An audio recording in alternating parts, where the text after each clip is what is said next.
오늘 읽었던 본문에는 예수님과 베드로의 대화가 잠깐 실려 있습니다. 예수님이 제자들을 부르셨잖아요. 이 제자들을 불렀을 때의 제자들이 예수님의 부름에 응했잖아요. 그 응한 것 때문에 이 제자들의 인생이 모두 바뀌게 됩니다. 가족도, 삶의 현장도, 그리고 그들이 살아갔던 그 삶의 방법까지도 예수님 한 분으로 인해서 모두가 바뀌어버린 거예요. 그리고 예수님을 이들은 얼마나 따라다녔느냐? 3년간을 따라다녔습니다. 예수님의 주변에는 예수님을 따르고자 하는 추종자들이 늘 많이 있었어요. 그래서 때로는 그 제자들에게 힘든 일이 많았지만 특별히 예수님으로부터 부름을 받았다라는 것 그거 하나 때문에 기쁨과 또 제자로서의 긍지를 갖고 있었던 것은 예수의 제자들은 다 느끼고 있는 거였었어요. 그런데 그 제자들이 모든 꿈을 이루어 주셔야 할 예수님께서 어떻게 됐나? 붙잡히셨어요. 제자들은요, 예수님이 3년 동안 하시는 일을 다 겪었어요. 죽은 자도 살리고, 문둥병도 고치고, 가나안 인잔치에서 떨어진 포도주가 철철 넘쳐나게 하고, 그리고 눈먼 앞을 못 보는 자가 눈을 뜨기도 하고, 뭐 이런 것들을 다 봤어요. 그 제자들 마음속에는 이제 우리가 한몫하겠다. 예수님이 이런 능력을 가지고, 우리 선생님이 이런 능력을 가지고, 이제는 로마의 앞에서 벗어나면서 우리가 무엇을 할 수 있겠지. 그러면은, 나라를 다스리기 위해서는 여러 가지의 부처가 있고, 그 부처의 장들을 우리에게 주시겠지. 라고 하는 허황된 어떤 그러한 바람은 있었을 거예요. 왜냐하면 자기들이 섬기고 모시고 있는 예수님의 능력을 보니까 충분히 그러고도 남을 만한 그러한 능력이시니까 그렇게 기대를 갖는 것도 당연했었어요. 그런데 예수님이 그럴 줄 알았는데 어떻게 되셨어요? 덥석 붙잡혀 버리셨어요. 그리고 재판을 받으셨어요. 그리고 마지막에는 골고다 언덕에서 십자가에서 처형을 당하셨다는 얘기예요. 제자들은요, 예수님을 3년 동안 졸졸 따라다니면서 그리고 희망을 걸고 있었는데 그것이 다 무산이 되어버렸어요. 산산조각이 나버렸어요. 예수님이 늘 말씀하셨어요. 예수님이 이루신다던 그 하나님의 나라도 그의 죽음으로 다 끝나버린 거예요. 어떻게 할 수가 없어요. 이게 얼마나 실망감이 크겠어요. 그런데 그때 따라다니면서 그렇게 공부하고 자신 있던 이 제자들은요, 예수를 따라다녔다라고 하는 제자들을 붙잡아 드린다는 소문을 듣고 모두가 두려움에 떨기 시작했어요. 예수가 어떤 사람이에요? 중죄인이에요. 사형을 받은, 사형으로 처형당한 중죄인입니다. 그런 사형수 예수와 한패거리였다라는 이유 때문에 제자들은 불이익을 당할 수가 있는 거예요. 그래서 이러한 염려로 제자들은 벌벌 떨고 이리 도망가고 저리 도망가고 있을 때, 그때 이렇게 벌벌 떨면서 이리 도망가고 저리 도망가고 할 때에 예수님이 제자들 앞에 나타나셨어요. 예수님은 확인하지 않고는 믿을 수 없다라고 하는 도마에게도 어떻게 했어요? 결국은 못자국과 창자국을 보여주면서 도마가 믿게 됐죠. 비로소 예수님이 정말 부활하셨고 살아나셨고 그의 살아계심을 확인했어요. 제자들은 너무너무 기뻤습니다. 그러나 예수님은 제자들과 함께 계시는 것이 아니었어요. 물론 예수님께서 다시 사셨다는 것은 확인이 됐어요. 제자들의 마음은 심란했습니다. 다시 한번 주님과 무엇을 해볼 수 있겠구나라고 하는 마음이 불쑥 생긴 거죠. 그 마음이 어떤 마음이냐? 예수님께서 처형당하기 전에 이루었던 모든 일들을 바라보고 거기에서 한낮의 꿈을 가졌던 그 꿈이 부활하신 예수님을 만나고 나서부터 다시 살아난, 이제는 뭔가 되겠다. 처형당하고 죽으셨는데 또 살아나셨으니 이제는 아무리 누가 와도 이 세상에서는 예수님을 당할 사람이 없을 거다라고 하는 기대감이 있었다라는 거예요. 그러나 제자들의 마음은 심란했어요. 그렇게 생각하면서도 심란했던 이유가 뭐냐면 다시 한번 주님과 무엇을 함께 해야 한다든지 그런 이야기, 주님의 부활을 알리는 자가 되어야 되겠다라고 하는 그런 것보다는 옛 생활로 그냥 돌아가고 싶었던 거예요. 그 이유를 모르겠어요. 분명 제자들이 다시 예수님 그리고 예수님의 활동을 다시 봤어요. 그게 이제 요한복음 20장 30절에 나오죠. 그러나 제자들은 불안과 공포의 사건이 있었던 예루살렘을 등지고 갈릴리 곳으로 다 갔어요. 자기들이 살던 곳으로 갔어요. 그들이 성장한 고향으로 쉽게 돌아갔어요. 나름대로 객관적으로 자신들을 살펴보고 싶었을지도 몰라요. 내가 어떻게 3년 동안 따라다녔는데 이런 지경이 됐을까? 자기를 돌아보는 시간이 됐겠죠. 아마 모든 일들, 그동안의 모든 일들을 찬찬히 생각하면서 정리해 봤을 거예요. 그래, 죽었던 예수가 다시 살아났어. 그렇지만 언제까지 또 저 사람과 함께 모험적인 삶을 살아야 될까? 언제 또 우리 곁을 떠날지 모르는 저분 곁에 내가 어떤 모험을 걸어야 될까? 갈등이 심했던 거예요. 그렇게 실망했던 마음을 추스리고 예수님과 하려는 생각을 하기보다는 꿈 깨자. 그냥 내가 여기서 그냥 내가 할 건 내가 해야겠다. 송충이는 술림 먹고 산다는데 내가 할 줄 아는 게 어부 이런 것밖에 없으니까 나는 그렇게 해야겠다. 내가 하던 일을 계속 해야겠다라는 생각을 하고 있었어요. 그런데 가만히 보면은 제자들의 행동은 이건 나쁜 행동이라고 볼 수가 없고 틀린 행동이라고 볼 수가 없어요. 언제나 그랬듯이 급한 베드로가 이때에 입을 열었어요. 요한복음 21장 3절에 보면 뭐라고 되어 있냐면 제가 읽어드리겠습니다. 3절에 시몬 베드로가 나는 물고기 잡으러 가노라 하니 그들이 우리도 함께 가겠다 하고 나가서 배에 올랐으나 그날 밤 아무것도 잡지 못하였더니 라고 했어요. 베드로가 뭐라고 해요? 나는 다 포기했어. 나는 그냥 내 직업이 없으니까 물고기나 잡으러 가야겠다. 이렇게 했어요. 쉽게 말하자면은 난 물고기나 잡으러 갈래. 그냥 내가 하던 거 할래. 이렇게 얘기한 거예요. 그냥 옛날 살던 대로 그냥 나 살래. 그게 마음적으로 편해. 라는 이야기를 한 거죠. 그래서 다른 제자들도 베드로가 그렇게 하겠다는데 우리 가만히 있을 수 없지. 우리도 그렇게 할래. 하고 자기가 하던 일상 속으로 가고자 하는 마음들이 굉장히 컸었어요. 3년 동안 베드로는 방치에 뒀던 배를 날아갔어요. 3년 동안 배를 띄우지 않았으니 배는 얼마나 사갔겠고 또 그물들은 얼마나 또 사갔을 거예요. 다 점검하고 다시 배를 타기 시작했어요. 그런데 이상하게 자기가 늘 하던 자기 직업이 어부였어요. 여기 가서 그물을 이 시간대에 던지면 물고기가 얼마나 잡힐 것인지 뻔히 아는 베드로였어요. 그런데 물고기가 잡히지 않았다라는 거예요. 다시 내렸어요. 그것도 안 잡혔어요. 그 밤에 베드로는 아무것도 붙잡지 못했어요. 이럴 수가 있어. 내가 아무리 3년을 쉬었지만 내가 고기 잡는데 도 같은 사람인데 아무리 3년을 쉬었다고 해도 이렇게 한 마리 잡지 못할 수가 있어? 내가 나가 있는 동안 우리 마을 사람들이 고기를 다 잡았나? 고기가 씨가 많았나? 이런 생각이 문득 떠오르고 그런 생각으로 고민하고 있을 때 어떤 날이 밝아오고 있었어요. 그때의 동이 틀무려 큰 목소리가 들려왔는데 이보시오 친구들 고기 좀 잡았수? 하고 물어보는 거예요.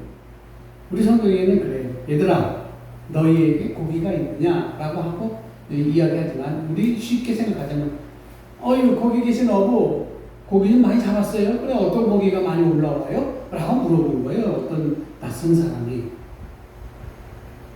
아니 아무것도 못 잡았어요. 꽝이네요. 꽝. 이렇게 얘기합니다.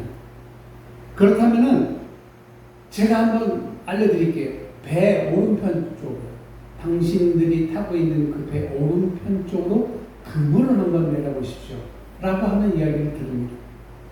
이 이야기들은 베드로와 그의 친구 어부들은 의심을 했어요.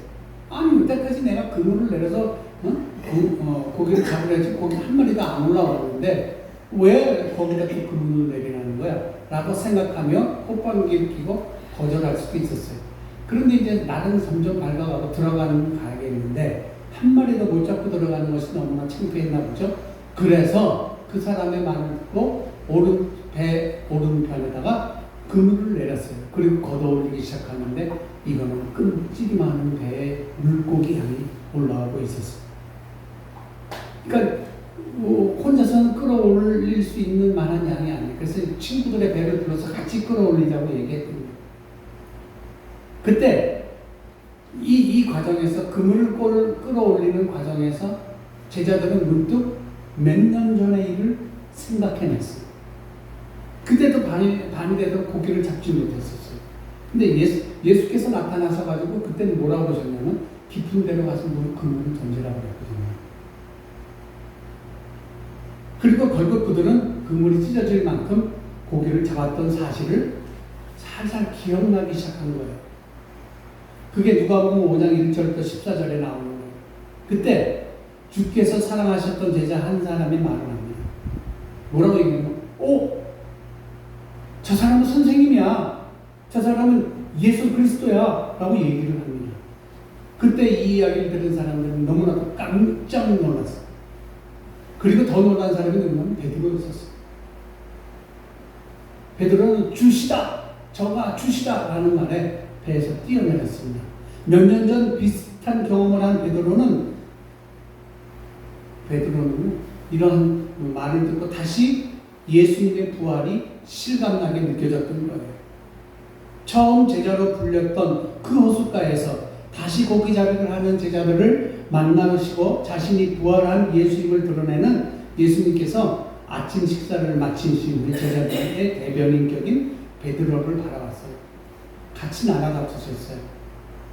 그리고 나서 그들의 대표적인 제자 베드로를 불렀어요. 그리고 이렇게 물어봅니다. 요한의 아들 시몬아, 내가 이 사람들보다 더 나를 사랑하니? 요한의 아들 시몬아, 이렇게 부르셨어요. 요한의 아들 시몬아. 저는 그래서 이 구조를 한참 봤어요. 여러 번 봤어요. 제 마음속에 와닿는 새로운 문구가 있었는데 요한의 아들 시몬아라고 하는 말이었어요. 지금 예수님은 견고하고 단단한 반성을 나타내는 베드로에게 물으셨던 거예요. 마태복음 16장 13절에서 18절에 보면 예수 그리스도를 향한 그 베드로의 고백 지난주에 했었죠. 주는 그리스도시요 살아계신 하나님의 아들이시니이다. 지난주 말씀에 나왔잖아요. 라고 고백한 위대한 신앙의 고백자 베드로예요. 너는 베드로라 이 반석 위에 내 교회를 세우리니 하고 칭찬하라고 복을 주셨던 거예요. 그 베드로의 이름을 부르시지 않았어요. 그 베드로라고 하는 이름 대신에 이제 자신의 삶의 자리로 돌아간 베드로에게 뭐라고 불렀냐면 요한의 아들 시몬아, 베드로야 라고 부르지 않으셨던 거예요. 요한의 아들 시몬아 하고 부르셨어요. 이 예배의 자리에 앉은 우리와 함께 하시는 주님이 베드로 즉 요한의 아들 시몬에게 물으셨던 질문을 각각 여러분에게 질문하실 수 있어요. 저는 지금 질문하고 계실 거예요. 여러분들은 삶 속에서 쉽게 불려지는 존칭이 있어요. 권사님, 집사님, 이렇게 불려지고 있었어요. 목사, 장로. 특별한 호칭이 아닌 이름으로도 불려지고, 그리고 또 우리 시골에서는 부인네들에게 또 어르신들에게 무슨 때 어르신 이렇게 또 불려지는 이름들이 있었어요. 요한의 아들 시몬을 부르신 주님이 오늘 바로 우리들을 부르신 거예요. 베드로라고 부르시지 않고 요한의 아들 시몬.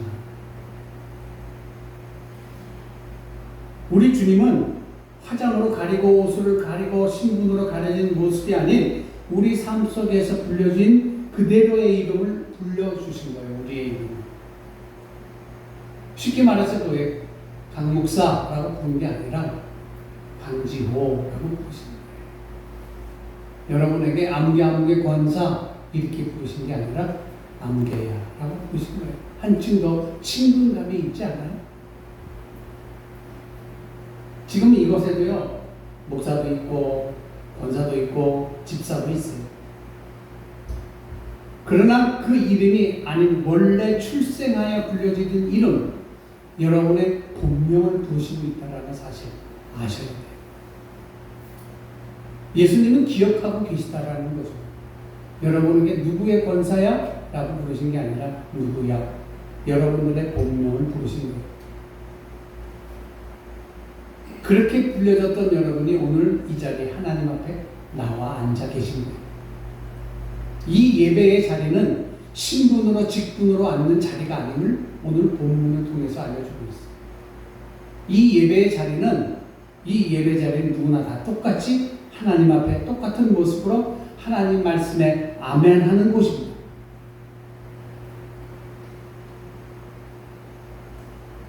여러분, 삶의 현실에서 만나는 사람들보다 여러분들하고 같은 생각을 하고 함께 땀 흘리고 정들었던 사람들보다 함께 고기 잡는 사람들보다 예수님은 나를 더 사랑하느냐 이거예요. 이 사람들보다 더, 이 사람들보다 여러분은 다른 주변 사람들보다 더 주님을 사랑합니까? 정말 그렇습니까? 라고 묻고 싶어요. 그런데 우리는 주변 사람들하고는 타산적인 관계를 맺고 있어요. 나에게 이익이 되느냐 손해가 되느냐 이렇게 어떤 이런 이해관계가 얽혀있는 그런 거짓 사랑을 내포하고 있어요. 주님은 그런 것 없이 즉 사심 없는 희생적인 사랑으로 여러분을 사랑하고 있다는 거예요. 우리는 그동안 얼마나 많은 주변 사람들과 이해관계가 마치 얽매여 있습니까? 여러분들만이라도 지금 그렇잖아요. 여러분들 주위에 있는 사람들하고 이해관계가 얽혀있는 사람들이 얼마나 많아요.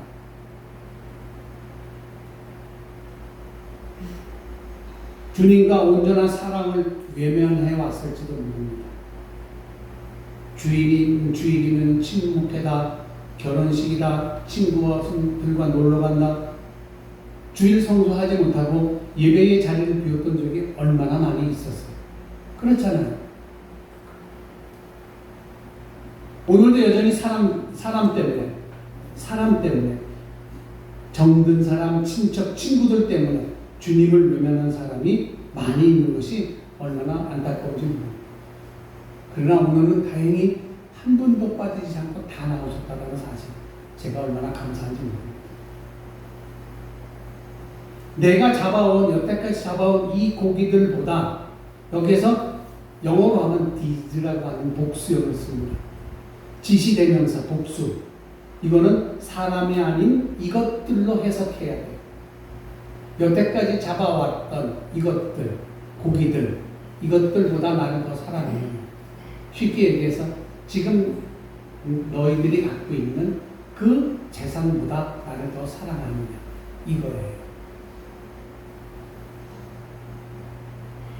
내가 잡아온 이 고기들보다 나를 더 사랑하느냐라는 것은 내가 갖고 있는 재산보다, 내가 갖고 있는 명예보다, 내가 갖고 있는 권력보다 나를 더 사랑하느냐? 주님은 이렇게 묻으십니다.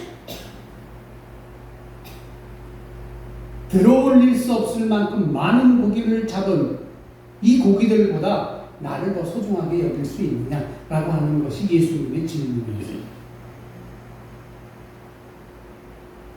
여러분 다 잡아놓은 것들보다 주님을 사랑할 수 있겠어요? 여러분이 평생 일하면서 모아왔던 모든 재산보다 주님을 더 사랑할 수 있겠느냐 이거예요. 여러분이 소유한 것보다, 여러분이 지금 올리고 있는 소득보다, 눈앞에 있는 물질보다 더 주님을 사랑할 수 있느냐 이거예요. 대목 때, 우리는 장사하시는 분이 없지만 대목 때 돈 벌어야 된다고 주일 성수 안 하고 장사하는 분들 많이 있잖아요. 주님이 그 사람한테 물으면 이 사람은 뭐라고 대답할까요? 주님의 이 말은 여러분이 가진 것보다 더 예수님을 사랑하느냐라는 거예요. 여러분이 움켜쥐고 있는 그 재산보다 예수님을 더 사랑할 수 있느냐? 자신 있게 대답하실 수 있는 분 있을까요? 그리고 나서 이렇게 한 거예요. 또 빚이라고 하는 얘기는 처음에는 어떤 것이 있냐면은 내가 잡아온 고기들보다 처음에는 이 사람들보다라고 했고, 두 번째는 이 고기들보다, 세 번째는 뭐냐면은 고기를 잡기 위해서는 도구가 필요하잖아요. 그렇죠? 배도 필요할 것이고 그물도 필요할 것이고, 주님은 이렇게 물었어요. 네가 갖고 있는 이 연장들보다 나를 더 사랑할 수 있느냐 이거예요. 예수님이 요즘 오신다면은 뭐라고 얘기할까요? 여러분이 생활하는데 필요한 도구들보다 더 주님을 사랑하십니까? 이렇게 물어볼 거예요. 다시 말해서 스마트폰보다 나를 더 사랑할 수 있느냐? 차보다 나를 더 사랑할 수 있느냐? 아니면 에어컨보다 나를 더 사랑할 수 있느냐? 이런 사람이 살아가기 위한 연장들보다, 네가 갖고 있는 집안에 있는 차량보다 나를 더 사랑할 수 있느냐? 이렇게 물어요. 그러니까 예수님이 물으신 거 세 가지를 물으셨어요. 이 사람들보다, 주위에 있는 사람들보다, 그 다음에 뭐예요? 여기에 잡아오는 고기들보다, 내가 갖고 있는 재산적인 모든 것들보다, 세 번째는 이 재산을 벌기 위해서 갖고 있었던 연장들보다, 도구들보다 나를 더 사랑할 수 있느냐 이거예요. 제가 아는 어떤 분은 왜 주일에 교회 나가지 않느냐고 물었어요. 그랬더니 교회 갔더니 주차할 공간이 없었어요. 그래서 교회 갈 수가 없어요. 주차할 공간이 없으면 차 놔두고 버스 타고 가면 되잖아요. 그죠? 그래서 저는 이 목사님이 하시는 이 이야기를 듣고 공감했어요. 이 목사님이 그랬대요. 근데 집사님, 천국에는 주차장이 없는데, 주차 공간이 없는데요. 이렇게 얘기했답니다. 이 얘기는 뭐예요? 차를 주차할 데가 없어서 교회를 못 나온다는 것은 핑계예요. 그렇다면은 천국에는 주차 공간이 있나요? 넓은 주차장이 있어요? 거기는 없어요. 그러면 집사님 천국 못 가겠네요. 라고 얘기했답니다. 그랬더니 그 다음부터 버스 타고 온다.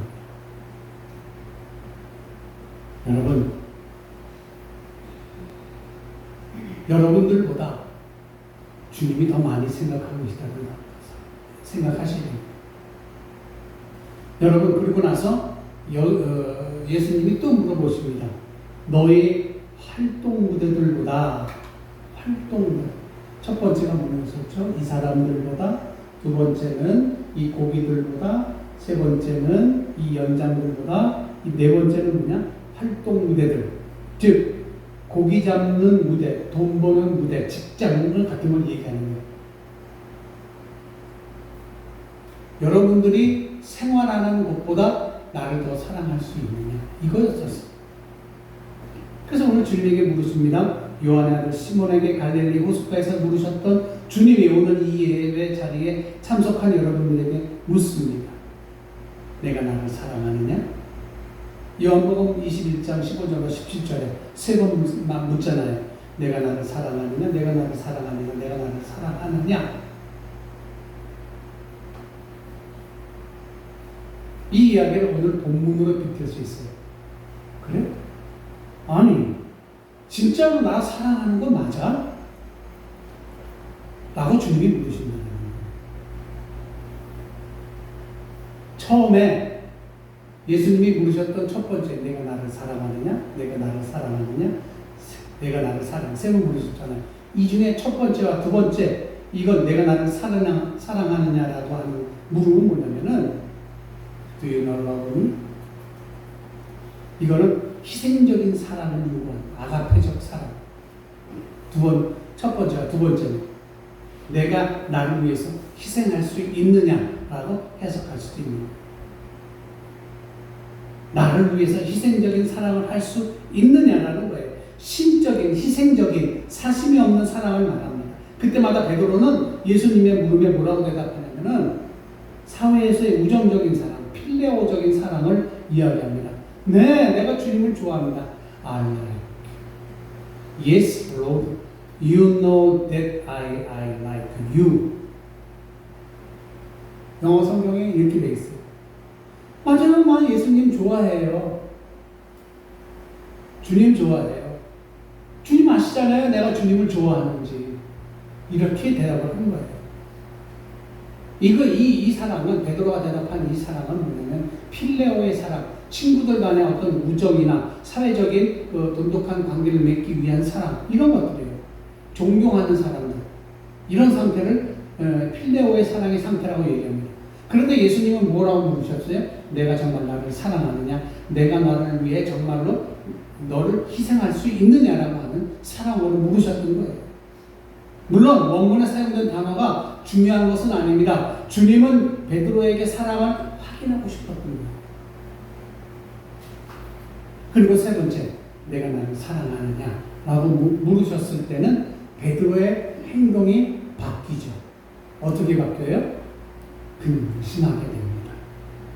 그리고 슬픔에 잠겼어요. 주여, 모든 것을 아시오매. 내가 주를 사랑하는 줄 주께서 아시나이다. 이 얘기가 뭐예요? 확신이 없었던 거예요. 자기가 주님을 사랑해요. 그러니까 자기가 책임지고 싶지 않은 거예요. 그래서 책임 전가한 거예요. 누구한테? 예수님한테. 내가 주님을 사랑하는지 예수님 뻔히 알고 계신데 왜 그러십니까? 내가 사랑하는 줄 아시잖아요. 라고 얘기한 거예요. 주님, 아니 뭐 다 아시면서 새삼스레 또 그런 걸 물어보십니까? 라고 얘기하는 거예요. 에이, 다 아시잖아요. 다 아시잖아요. 왜 그러세요? 이렇게 딱 치면서. 에이, 주님 아시잖아요. 이런 거였었어요. 예수님을 위해 죽기를 각오한 베드로는요, 감히 최고의 사랑, 십자가의 고난을 당하신 예수님의 사랑 앞에서 완전하게 자기의 사랑을 고백할 수가 없었던 거예요. 예수님을 모른다 하기도 그렇고 외면하기도 했던 그런 자신의 모든 것을 아시는 주님께 완전한 사랑을 고백할 수가 없었죠. 완전한 사랑을 장담하지 못했던 베드로. 주를 위해 내 목숨을 버리겠습니다 라고 했던 요한복음 13장 30절에 외쳤던 사람이 바로 베드로예요. 그러니 어떻게 감히 배신자였던 자가 또 큰 소리를 치겠어요? 주님 아시잖아요. 베드로의 사랑 고백은 완전한 것이 아니었습니다. 허약한 고백이었어요. 베드로 고백스럽게 회개하는 마음도 동반되어 있었습니다. 순수한 마음이 담겨져 있는 건 사실이었어요. 예수님은 그 고백을 담으셨어요. 뭐라고 담으셨냐면 내 양은 목이다 라고 명하셨어요. 물고기를 잡으러 돌아간 베드로에게 처음 만나 하신 말씀대로 마태복음 4장 19절, 마가복음 1장 17절에 뭐라고 말씀하셨냐면 사람 낚는 어부가 되라 라고 명하십니다. 이제 예수님은 베드로에게 그 의무를 감당하라라고 말씀하십니다. 사랑에는 의무가 수반되는 걸 우리는 알아야 해요. 사랑한다면 지킬 것이 있고 할 일이 있고 또 말보다는 행동으로 내 사랑을, 내 행함을 보이라고 명령하시는 거였었어요. 행함이 없는 믿음은 무슨 믿음이라고 했어요? 죽은 믿음이라고 했어요. 실천 없는 믿음은 죽은 믿음. 삶의 현장에서 드러나지 못하는 믿음은, 표현할지 모르는 믿음은 다 거짓이라는 거죠. 사랑은 표현할 수 있어야 돼요. 표현할 수 있을 때에 사랑이 빛나는 거예요. 사랑은 표현하라고 있는 거예요. 예수를 사랑한다는 것은 예수님 말씀에 순종하고 산다는 거예요. 그리고 헌신하며 산다는 거예요.